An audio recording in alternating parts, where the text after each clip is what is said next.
बिस्मिल्लाहिर्रहमानिर्रहीम। अल्हम्दुलिल्लाहि रब्बिल आलमीन वस्सलातु वस्सलामु अला सय्यिदिल मुरसलीन व अला आलिहि व अस्हाबिहि अजमईन, अम्मा बाद।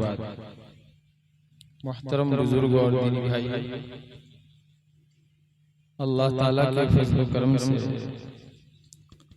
हम सब के सामने इंतहाई कीमती बातें आ गई हैं। मैं पूरी कोशिश करूंगा कि 12 बजे तक आपका प्रोग्राम पूरा हो जाए। और तकरीबन मुफ्ती साहब का बयान ख़त्म हुआ था तो हम खुश हो रहे थे कि आधा घंटा से ज़्यादा बचा हुआ था, 35-40 मिनट, तो सोचे थे कि कुछ बात हो जाएगी, लेकिन उसमें से बहुत सारा हिस्सा और ख़त्म हो गया है। तो कुछ बातें मुख्तसरन अर्ज करना चाहता हूँ। मेरे बुजुर्गों, हमारे समाज और मुआशरे में जो बहुत सी खराबियाँ हैं जिनकी तरफ मुफ्ती साहब ने तवज्जो दिलाई, उसी में एक बहुत बुरी लत और बहुत बड़ी जो बीमारी है वो शराब की है। हुजूर सल्लल्लाहु अलैहि वसल्लम ने शराब को उम्मुल खबाइस और उम्मुल फवाहिश फरमाया है कि ये खबासतों की जड़ है और बुराइयों की जड़ है। ये बुराई तो एक है, लेकिन जब कोई आदमी इस बुराई में मुब्तला हो जाता है तो उसके बाद बेशुमार बुराइयों से सरजद हो जाती है, बेशुमार बुराइयों से सरजद हो जाती है। चूंकि शराब पीने के बाद इंसान की अक्ल सलामत नहीं रहती,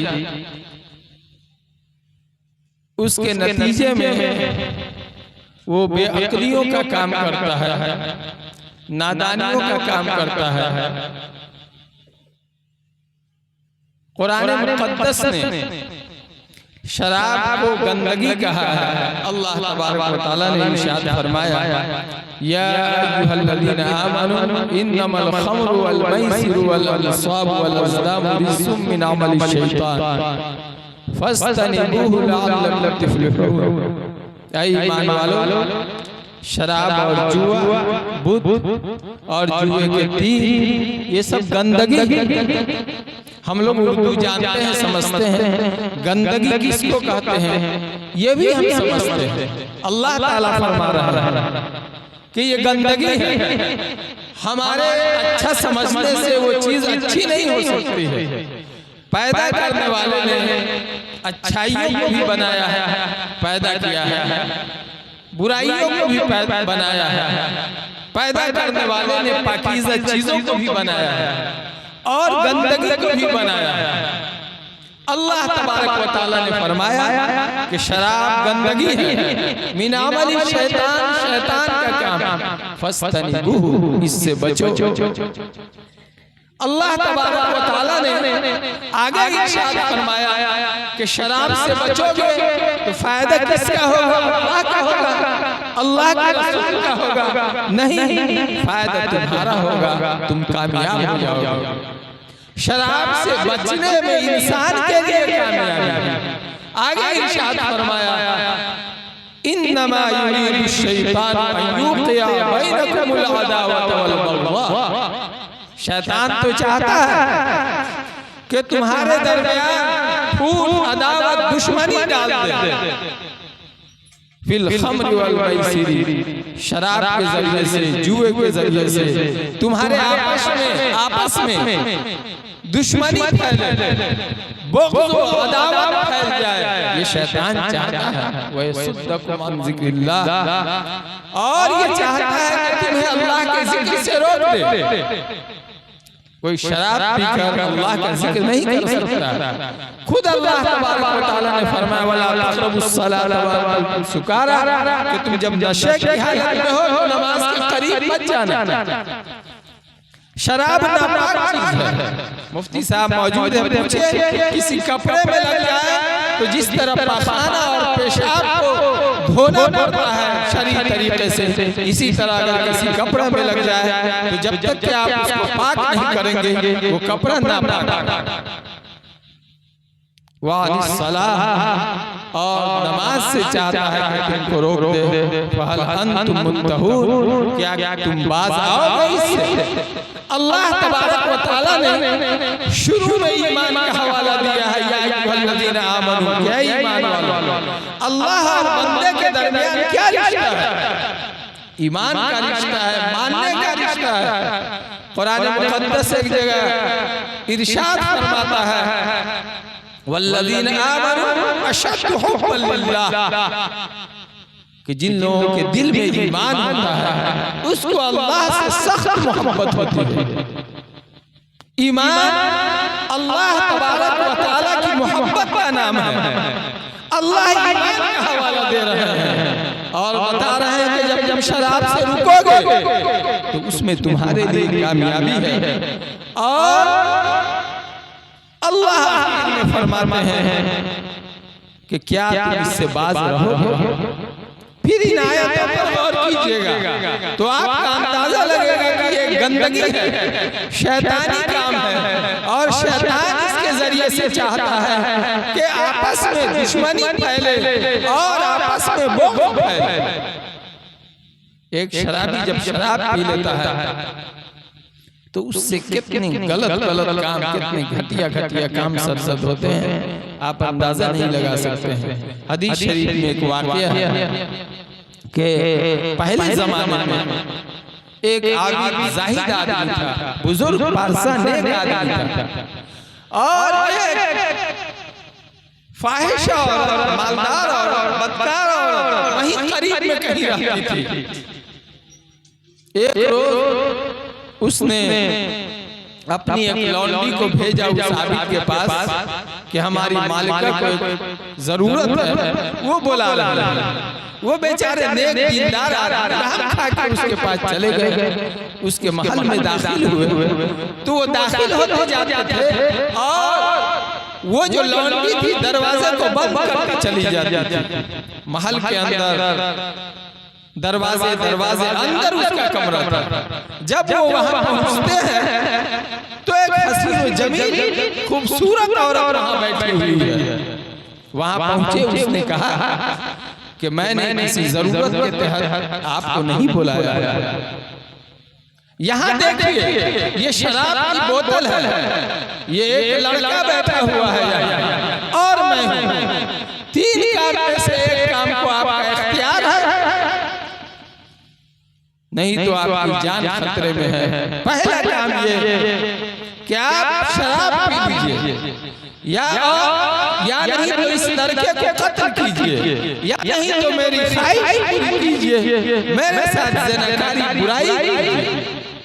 3 बात थी, एक शराब, एक लड़के को कत्ल करना और तीसरी बात बदकारी। बुजुर्ग आदमी ने सोचा कि शराब पीकर अपने आप, उसने सोचा कि बदकारी करके हम अपनी जिंदगी को बर्बाद कर लें, हमेशा के लिए दाग लगा लें। सोचा कि नहीं, बदकारी नहीं करेंगे। फिर सोचा कि इस बच्चे को कत्ल करें, तो उसके दिल ने कहा कि बेकसूर बच्चा है, इसको हम क्यों कत्ल करें। आखिर में उन्होंने ये फैसला लिया कि चलो शराब की घोट पी लेते हैं और अपनी जान बचा लेते हैं और इस औरत से नजात मिल जाए। उन्होंने अपने तौर पर आसान काम इख्तियार किया था कि ज़िनाकारी से बच जाएंगे, किसी के कत्ल से बच जाएंगे, चलो एक घूंट शराब पी लेते हैं। एक घूंट जैसे उसने शराब पी तो फिर उसने मांगा, अब उस पे नशा सवार हो गया। जब नशा सवार हुआ तो उसने नशे की हालत में उस लड़के को भी कत्ल कर दिया और बाद में उस औरत के साथ बदकारी में भी मुब्तला हुआ। तो शराब एक चीज, बहुत से इधर के वाक़यात मैंने सुने कि बाद शराबी जब घर में आया तो अपनी माँ को लेकर कूदने लगा और बाद में जब सुबह को उसको मालूम हुई कि तुमने रात क्या किया था, तो बेचारा गैरत वाला था, घर से निकल गया मारे शर्म के। तो इस तरह के वाक़यात हुए। शराबी होश नहीं होता है, शराब की वजह से इंसान की दौलत बेजा बर्बाद होती है और उसके जिस्मानी कितने नुकसानात हैं। शराब हार्ट अटैक का जरिया बनता है, शराब ब्लड प्रेशर बनाने का जरिया बनता है, शराब लीवर को खराब करता है, शराब गुर्दे को खराब करता है। माहिर डॉक्टर का कहना यह है कि जब आदमी शराब पीता है तो खून में एक हैजानी कैफियत पैदा होती है, शराब खून में तहरीक पैदा करता है और इसकी तहरीक के नतीजे में हो सकता है कि इंसान का हार्ट अटैक कर जाए। शराब से इंसान की शक्ल सूरत खराब होती है। 40 साल की उम्र में इंसान के बदन की रौनक खत्म हो जाती है, चेहरे पर हवाई होती है, आदमी मायूस बुझा बुझा नजर आता है। शराब के नतीजे में आदमी अपने किसी काम का नहीं रहता, बल्कि आप शराबियों को देखिएगा कि किसी से कोई बात करना होगा तो बात करने की उसके अंदर हिम्मत नहीं होगी, जाके एक आध बोतल पी के आएगा तब जाके वो बात करता है। किसी से झगड़ा करना होगा तो वो जाके शाम में शराब पी लेगा और मगरिब बाद आके गाली देना शुरू कर देगा। शराब इंसान के दिल को कमजोर कर देता है, दिमाग को कमजोर कर देता है। शराब के जरिए से पागलपन इंसान पर आता है। एक जर्मन के बहुत बड़े डॉक्टर का मकूला मशहूर है कि तुम आधे शराब खाने को बंद कर दो, मैं जिम्मेदारी लेता हूँ कि आधे जेल खाने और आधे शिफाखाने यानी अस्पताल खुद ब खुद बंद हो जाए। ये बीमारियों के भी जरिए है, झगड़े और लड़ाई के भी जराए हैं शराब। शराब पीने के बाद इंसान से तमीज खत्म हो जाती है, कौन बड़ा है कौन छोटा है, कौन बहुत मरतबा शराबियों को देखा गया कि खुल गई और नंगे तिरंगे कहीं पड़ा हुआ है, लोग कपड़ा ऊपर लपेट करके लाते। अल्लामा कुर्तुबी ने एक वाक़या लिखा है, शराबी की अकल इस तरह खत्म हो जाती है। एक शराबी के बारे में लिखा कि वो खुद पेशाब कर रहा था और पेशाब को अपने चेहरे पर मल रहा था और दुआ पढ़ रहा था वज़ू की, अल्लाहुम्मा जअलनी मिनत तव्वाबीन वजअलनी मिनल मुततहिरीन। उसको दुआ याद, वो दुआ पढ़ रहा था, अकल इतनी मारी गई थी कि वो ये समझ रहा था कि मैं वज़ू कर रहा हूँ। एक शराबी के बारे में लिखा है कि शराबी मदहोश भरा हुआ था, कुत्ता उसके मुंह को चाट रहा था और वो ये समझ रहा था कि शायद कोई आदमी पे रहम खा के मेरा बदन पोंछ रहा था, तो वो दुआ दे रहा था, अकरमकल्लाहु कमा अकरमतनी, अल्लाह तुमको भी वैसे ही इज्जत अता फरमाए जैसे तुम मेरी इज्जत कर रहे हो। शराब में शराबी मदहोश है, कुत्ता उसका मुंह चाट रहा है और वो ये समझ रहा है कोई मारे रहम के उसका चेहरा पोंछ रहा है, तो वो दुआ दे रहा है कि जिस तरह तुम मेरी इज्जत कर रहे हो अल्लाह तुम्हारे साथ उसी तरह से इज्जत का मामला करे। मेरे बुजुर्गों और दोस्तों, शराब हम मुसलमान होते हुए भी पीते हैं, लेकिन जब हज़रत मोहम्मद रसूलुल्लाह सल्लल्लाहु अलैहि वसल्लम की बैसत हुई है, उस वक्त अरब के अंदर लोगों में शराब मिट्टी में पड़ी हुई थी, शराब के आदी थे। वो लोग बड़े मालदार इज्जत वाले समझे जाते थे, जिनके पास जितना पुराना शराब होता था। आज भी पहले जब खेती गृहस्थी का दौर था तो जिन लोगों के पास 3 सल्ला चावल 4 सल्ला चावल जितना पुराना चावल होता था लोग उनको बड़े आदमी समझते थे और बावकार समझते थे। मक्का मुकर्रमा हो या मदीना मुनव्वरा हो, अरब का हाल ये था कि शराब जिनके पास जितना पुराना होता उतने वो मुअज़्ज़ज़ समझे जाते थे। शराब का बाज़ाब्ता कारोबार होता था और शराब उनकी घुट्टी में पड़ी हुई थी। शराब को वो लोग मुख्तलिफ नामों से याद करते थे, एक से एक नाम था शराब का। अल्लाह तबारक व तआला ने धीरे धीरे जब शराब की हुर्मत का ऐलान किया और ये आयत नाज़िल हुई अय्युहल्लज़ीना आमनू इन्नमल ख़म्रु वल मैसिरु वल अंसाबु वल अज़लामु रिज्जुम मिन अमलि शैतान फस्तनिबूहु लअल्लकुम तुफ्लिहून इन्नमा युरीदु शैतानु अन युक़िअ बैनकुमुल अदावत वल बग़दा फिल ख़म्रि वल मैसिरि व यसुद्दकुम अन सबीलिल्लाहि व अनिस सलाह फहल अंतुम मुंतहून। क्या बात थी इस आयत को सुनना था। मदीना की गलियों में हदीस शरीफ में है कि शराब इस तरह बहने लगे जैसे मूसलाधार बारिश के बाद पानी की रौं बहती है, और गलियों में नालियों में इस तरह शराब बहने लगी। जिसके पास शराब की बोतल थी, मटका था, सब हम लिए, इसलिए कि अल्लाह का ऐलान था। एक सहाबी फरमाते हैं हज़रत अनस रज़ियल्लाहु तबारक व तआला अन्हु एक मजलिस में थे, शराब का दौर चल रहा था। एक मुनादी ऐलान कर रहा है कि शराब को हराम करार दिया गया है। जिनके हाथ में शराब की बोतलें थी उन्होंने फेंक दिया, जिनके होठ पर शराब गए हुए थे उन्होंने उसको फेंक दिया, सबके सब शराब छोड़ दिया। हुजूर सल्लल्लाहु अलैहि वसल्लम ने ऐलान फरमाया कि जिनके घरों में शराब कुछ बच गया हो फला जगह जमा कर दे। किसी के पास शराब नहीं बचा था। हाँ, जिन लोग कारोबारी थे, बहैसियत कारोबार रखे थे, तो थोड़ा मोड़ा कुछ शराब उन लोगों के पास बचा तो खुद हुजूर सल्लल्लाहु अलैहि वसल्लम वहां तशरीफ ले गए और आपने और आपके साथियों ने शराब की बोतलों को तोड़ा। क्या जानसार थे। एक सहाबी मुल्क शाम गए हुए थे पैसे जमा करके और वहां से शराब खरीद करके लाए थे। उनके कारोबार और उनकी जिंदगी के गुज़र औक़ात का वही जरिया था, वो कारोबार था उनका। सारी पूंजी का जाकर शाम से शराब खरीद करके लाए कि मदीना में अरब में हम शराब बेचेंगे और उससे मुनाफा कमाएंगे। मदीना पहुंचने ही वाले थे कि रास्ते में किसी ने बता दिया हज़रत मोहम्मद रसूलुल्लाह सल्लल्लाहु अलैहि वसल्लम की तरफ से शराब की हुर्मत का ऐलान कर दिया गया है तो मुसलमानों के लिए शराब हराम। वो अपने सारे शराब को वही जमा कर दिए। उसके बाद हुजूर सल्लल्लाहु अलैहि वसल्लम के पास तशरीफ लाए, पूछा या रसूल अल्लाह मेरे उस शराब के बारे में क्या हुक्म है। हुजूर सल्लल्लाहु अलैहि वसल्लम ने फरमाया कि सबको तोड़ो।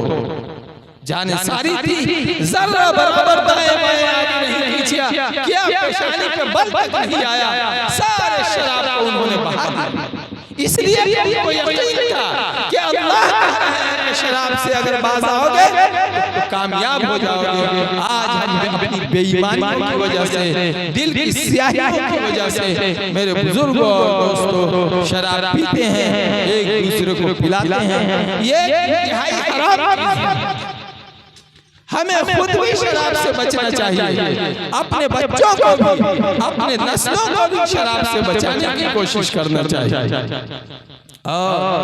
हज़रत क़ारी सिद्दीक़ साहब रहमतुल्लाह अलैह, हज़रत वाला उस्ताद मोहतरम दामत बरकातहू फरमाते थे कि तुम बताओ कि जो आदमी शराब पीता है और जिस बदन के अंदर शराब हो, जिस शराब से गोश्त बन रहा हो, जो शराब जिस्म के अंदर सरायत कर गया हो, अल्लाह ने जिस शराब को कहा है कि गंदगी है और पी के आदमी ने अपने आप को गंदा कर दिया है, क्या वो गंदा जिस्म जन्नत जैसे पाकीज़ा जगह में जाने के काबिल हो सकता है?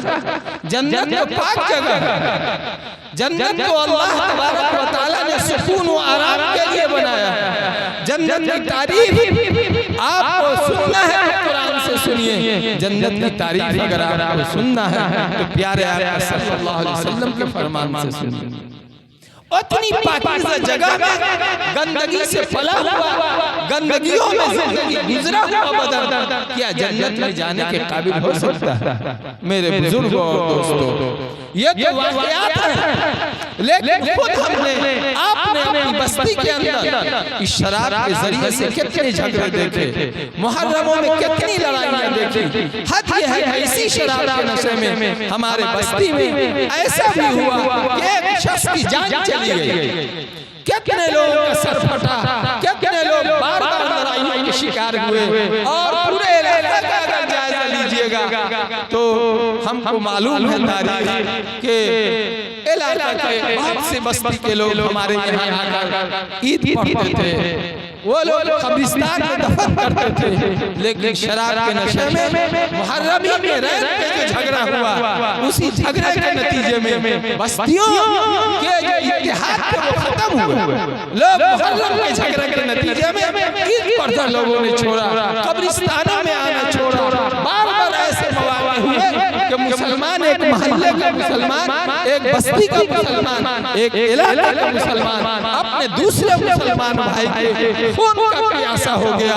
और जब लाठी चलना शुरू हुआ, लड़ाई शुरू हुई, तो क्या सब पे ऐसा पागलपन सवार हुआ कि मालूम हुआ कि कोई किसी को पहचानते नहीं। मेरे बुजुर्गों और दोस्तों, शराब ऐसी लत है कि आदमी जब इसको नहीं तोड़ता है तो नहीं छोड़ता है, तो खतरा है कि मौत भी शराब पर घुस जाए। पीते पीते जब बुढ़ापा आता है तो स्वर्ग भी चाहता है, चाहे एक ही घोट। एक शायर कहता है अपने बुढ़ापे और माजूरी में उसको पीने की सकत नहीं है, हाथ नहीं हिल सकते हैं, लेकिन वो कहता है वो हाथ में जुम्बिश नहीं, आंखों में तो दम है। वो हाथ में जुम्बिश नहीं, आंखों में तो दम है। रहने दो अभी सागर और मीना मेरे आगे, हाथ से हम मुंह तक नहीं ले जा सकते हैं, लेकिन आदत पड़ी हुई है। मेरे सामने में रख दो, जरा देखते कर तसल्ली तो हासिल कर। इसलिए मेरे बुजुर्गों और दोस्तों, जरूरत इस बात की है कि हम इसको गंदगी से पी के आप थोड़ा डांस कर लीजिए, थोड़ा अच्छे बाइसेप्स लो। मुहर्रमों में अपने आप को इन लोगों ने जलील कर लिया, यहाँ नंगे पड़े हैं, वहाँ पड़े हैं, कोई उसको उठा के ला रहा है, कोई उसको उठा के ला रहा है। ये आप सुनिए तो आसमान से बात कर रहे हैं। एक बादशाह के पास एक शख्स शराब पीकर बराबर शाम में जाता, कहता बादशाह कहाँ गए हैं, उसका घोड़ा खरीदेंगे। बराबर जाता, बादशाह को खबर दी गई कि शाम में एक शख्स शराब पी के आता है और कहता है कि बादशाह सलामत कहाँ गए, उनका घोड़ा खरीदना। कहा कि अच्छा उसको बुला के लाना। सुबह जब उसको बुलाया गया तो कहा कि मालूम हुआ है कि मेरा घोड़ा खरीदना चाहता हो, तो कहा कि हुजूर बादशाह सलामत हम नहीं रहते हैं, कोई और रहता है। नशा है तो बादशाह को चैलेंज दे रहा है कि कितना का घोड़ा है बताइए। और जब नशा उतरा तो मालूम हुआ कि एक कौड़ी का आदमी भी नहीं। इसलिए मेरे बुजुर्गों और दोस्तों, ये खास मौका है, मैंने इस तरफ इसलिए तवज्जो दिलाई है कि मुहर्रम की 9वीं और 10वीं तारीख जो इंतहाई एहतराम वाली तारीख है, मुसलमान 2 दिन के अंदर शराब इस तरह पीता है कि शायद बकरीद में उस तरह मजे लेकर या उस जोश और खरोश के साथ सेवई नहीं खाता होगा, दूध का भी उस तरह इंतजाम नहीं करता होगा। लोग सोए रहते हैं, ईद बकरीद में मुफ्ती साहब हमारे नौजवान सोए रहते हैं, माँ बहन कहीं कहीं से इधर-उधर से दूध इंतजाम करती है, और मुहर्रम के 9वीं तारीख में ये लोग जागे रहते हैं। इस पाबंदियों के बावजूद जाग कर खेल कर जेलों में जाने के लिए तैयार रहते, जुर्माना भरने के लिए तैयार रहते। आदमी शराब यहाँ वहाँ से तलाश करता है, लेकिन हमारे पुरखों ने, हमारे आबा व अजदाद ने, सहाबे किराम ने जब ऐलान सुना कि शराब हराम है तो उन्होंने लम्हा भर के लिए इंतजार नहीं किया। मेरे बुजुर्गों और दोस्तों, यही फर्क अल्लाह पर ईमान में और हुकूमतों के कानून में। अल्लाह पर ईमान इंसान को बुराइयों से बचा देता है। आखिरत की फिक्र, खुदा का यह हिसाब देना है, जवाब देना है, ये इंसान को बुराइयों से बचा देता है। दुनिया की ताकत से इंसान बुराइयों से नहीं बच पाता है। आखिर करते करते कहीं देर भी न हो जाए, लेकिन बहरहाल मैं आपको ज्यादा परेशानी में नहीं डालना चाहूंगा। एक बात सुना दे, अमेरिका में एक मरतबा कानून लगा था कि शराब पर पाबंदी लगाई जाए, चुनांचे लगा दी गई। हुकूमत ने सारे ज़राए बयान का इस्तेमाल किया, पेपर में शराब की हुकूमत का ऐलान किया, रेडियो के जरिए नशर किया कि शराब हराम, शराब हराम, शराब के नुकसान, डॉक्टरों की टीम लगा दी गई कि आप शराब की हुकूमत का ऐलान कीजिए। लेकिन उसके बावजूद भी मौर्रिख लिखते हैं कि उन दिनों के अंदर, जिन दिनों के अंदर अमेरिका में शराब पर पाबंदी थे, आम दिनों की बनिस्बत कई गुना ज्यादा लोगों ने शराब पिया। और लोग जेल में जा रहे हैं, कोई मतलब नहीं है, जुर्माना भर रहे हैं, कोई मतलब नहीं, लेकिन अल्लाह पर ईमान किया है, शराब लबों के करीब है, ऐलान शुदा कि अल्लाह की तरफ से हराम करार दिया गया है शराब का, शराब की बोतलें सहाबा ने फेंक दी। आज जरूरत इस बात की है कि हम मुसलमान हैं, हम इस गुनाह से और इस लत से अपने आप को बचाएं, अपने नस्लों की फिक्र करें, नहीं तो ये वबा हमारे बच्चों के अंदर जाएगी। हुजूर ने फरमाया कि शराब बहुत सी बातें हैं जिनसे वबा है, बला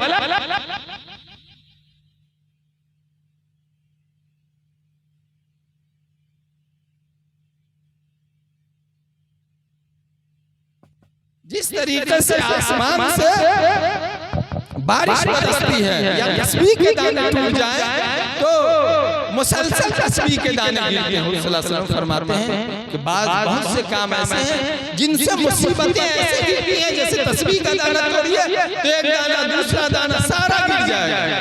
उसमें से शराब को भी आपने बयान फरमाया, जमीन धंसाए जाएंगे, ज़लज़ले आएंगे, मुसीबतें आएंगी शराब पीने की वजह से। अल्लाह हमको और आप सब लोगों को अपने सेहत की, अपने मालो दौलत की, अपने घर की, अपने बीवी बाल बच्चों की सब की फिक्र नसीब फरमाए और इस अजीम गुनाह से बचने की तौफीक अता फरमाए। व आखिर दावाना अल्हम्दुलिल्लाहि रब्बिल आलमीन।